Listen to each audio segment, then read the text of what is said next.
Non meno di 350 persone al giorno vigileranno 24 ore su 24 sulla 82esima Mostra Internazionale d'Arte Cinematografica di Venezia, dalla preapertura fino al 6 settembre, giorno della conclusione. Il questore di Venezia, Gaetano Bonaccorso, in sopralluogo al Lido, spiega come sarà coordinato il delicato e imponente sistema di sicurezza. Massima attenzione ma nessun allarmismo, perché il festival in fondo è sempre stato al centro dello scacchiere internazionale. I rinforzi arriveranno come ogni anno, ci saranno rinforzi esterni piuttosto consistenti, circa 350 uomini quotidiani in più, oltre agli assetti territoriali. La Mostra del Cinema è sempre un evento assolutamente di grande rilevanza internazionale e come tutti gli eventi di grande rilevanza internazionale va vigilata con grande attenzione, con un dispositivo assolutamente rilevante ed importante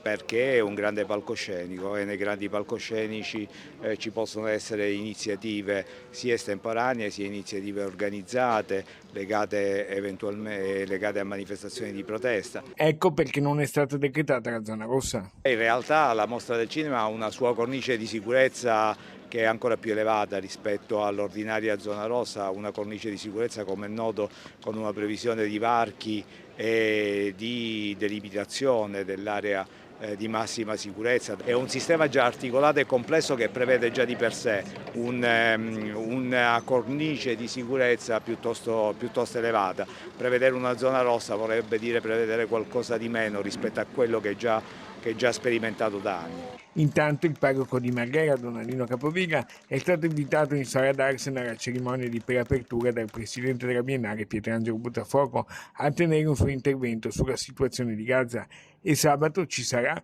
proprio alla Mostra del Cinema, una manifestazione pro-palestina sulla quale torna il questore. Pensiamo di arrivare preparati al 30 come pensiamo di arrivare preparati appunto con questo processo di preparazione anche per gli altri eventuali eventi che verranno preavvisati. Lo schema è quello dello scorso anno, per quanto riguarda la cabina di regia ci sarà ovviamente una cabina di regia dedicata alla Mostra del Cinema che si aggiungerà alle ordinarie sale operative che continueranno ad assolvere il loro compito